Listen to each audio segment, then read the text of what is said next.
In an attempt to come off as at all credible, Alex Gibney is pushing his made-for-television video on the Church of Scientology as if it were a documentary. It doesn't come close. Because by definition, an actual documentary provides a factual record with documentation, whereas Gibney's TV show is pure fiction. But abusing his power as a documentarian by dealing in the art of black propaganda is nothing new to Alex Gibney. He's a specialist. After all, Gibney isn't a documentarian. No, he's a propagandarian. So he restricted his, quote, documentation to the embittered rantings of a self-corroborating pack of disgruntled has-beens, aren't nows and never wases, with axes to grind. And Gibney never divulged the kind of people they really are. Of course, that's a patent propaganda trick known as card stacking, twisting everything to support a preconceived agenda while suppressing all contrary facts. Masquerading as balanced, Gibney managed to avoid meeting with any actual Scientologists or their representatives, particularly those in full possession of the facts and with first-hand documentation. Clearly, Gibney's agenda never called for revealing the truth. In fact, putting his corruption on full display, he steered clear of all contact with the church, admitting that he only reached out to the church late in the process. Late in the process being Gibney's propaganda redefinition for after the film was already in the can. But knowing absolutely nothing about his subject didn't stop Gibney from trying to pass himself off as an expert on things he's never even seen. What was the response from the church when you tried to gain access? You know, at the time, I didn't try to gain access to that facility. In fact, Alex Gibney didn't try to gain access to any church facility at any time. And in true propagandist form, he never attempted to look. The church sent Gibney dozens of letters to get him to look. He not only refused, but also never even answered any of the letters. Even when he had access to thousands of pages of documentation provided by the church, Gibney simply wasn't interested. Yet somehow, inexplicably, Alex Gibney made a documentary without actual documentation. For the tale Gibney spins as a biographical overview of Scientology's founder is just another classic case of card-stacking propaganda. Here is what Alex Gibney intentionally omitted, information fully and freely available to him about the life and accomplishments of Scientology's founder, L. Ron Hubbard. At the age of 13, he became America's youngest Eagle Scout. He was a barnstorming pilot during the dawn of aviation. And as the writer of over 250 published works, a literary force during the golden age of pulp fiction. And what did Gibney show? That's right, nothing. Every one of these facts omitted. Mr. Hubbard was also a master mariner, licensed to captain any vessel on any ocean. He was a decorated World War II naval officer and a member of the famed Explorers Club, carrying out 3 expeditions beneath the coveted Explorers Club flag. But what did Alex Gibney show of these documented accomplishments? Exactly what you'd expect from someone who habitually spins facts. So naturally, he leaves out the following. Mr. Hubbard authored the most widely read book on the human mind ever written, a book that rode bestseller lists for 100 consecutive weeks. He founded the only major religion to have emerged in the 20th century, with new churches rising on 6 continents in more than 40 major cities. He inspired humanitarian programs in the fields of literacy, morality, volunteerism, drug education and rehabilitation, and human rights, impacting millions every day all over the globe. What did Alex Gibney show? None of it. He was not about to let facts get in the way of a card-stacking agenda, like the facts that Mr. Hubbard wrote an astounding 75 million words and delivered over 3,000 lectures.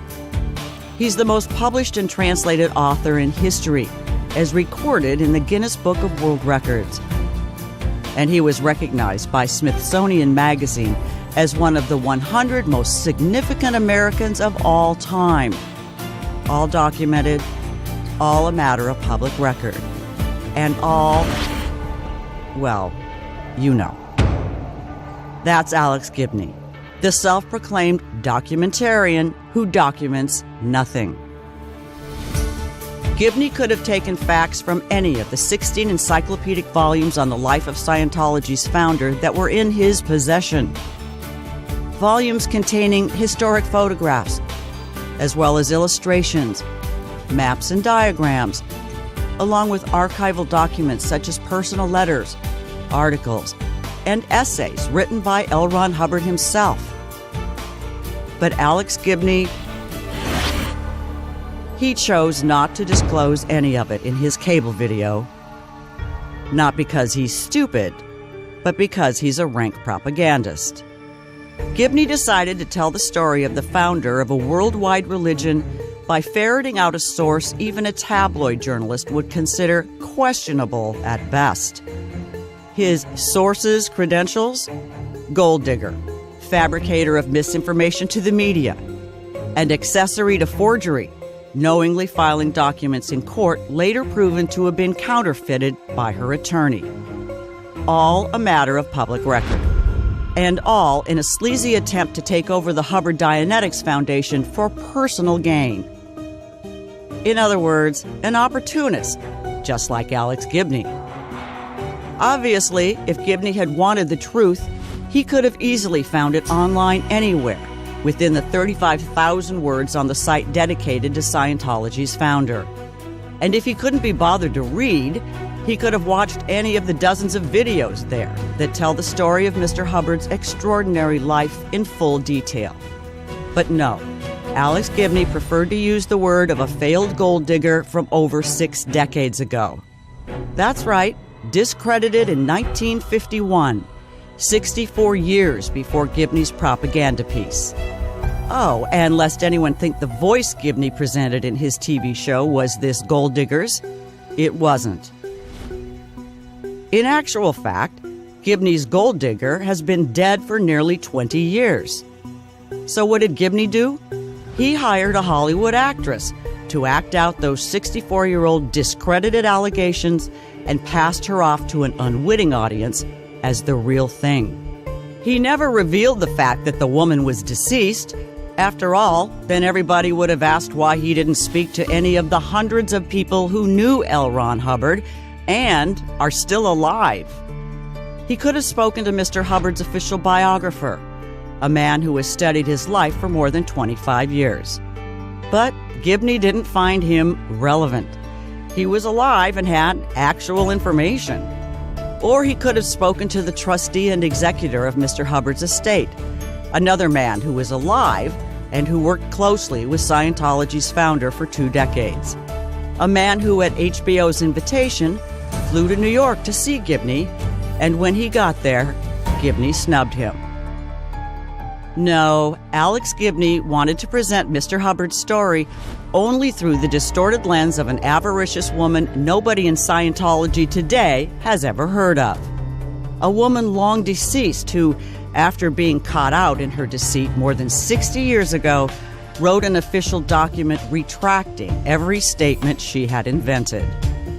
Another inconvenient truth conveniently omitted by propagandist Alex Gibney. So just how does Gibney get away with calling himself a documentarian? And for that matter, how does Sheila Nevins, head of documentaries at HBO, justify airing Gibney's biased and one-sided rantings? There can only be one answer. Neither Gibney, nor Nevins, nor anyone at HBO ever intended to do a documentary. They were only interested in producing a propagandary. Of course, none of this is a surprise, given Alex Gibney's pedigree. After all, he learned propaganda at the feet of his hero, his father, Frank Gibney. Documented by a congressional report in the New York Times, as a CIA propagandist during the Cold War. Among Frank's claims to infamy, he was editor of a purported journal kept by a Soviet double agent, a book the elder Gibney later admitted was based on CIA disinformation files, and the spy's journal, a total invention. Like father, like son. But make no mistake, Alex Gibney is a propagandist in his own right, taking his place in the pantheon of the most anti-religious zealots in history. Hate mongers who use propaganda to marginalize and denigrate religion. Evil men who scorn and attack any view or belief different than their own. Bigot, atheist, un-American, you name it, and that's Gibney. A man who knows how propaganda is made. Everything is spin. And the idea is you go in, you tell your story forcefully, and you stick to that story. And that's all you really need to know. Alex Gibney, HBO's documented propagandist.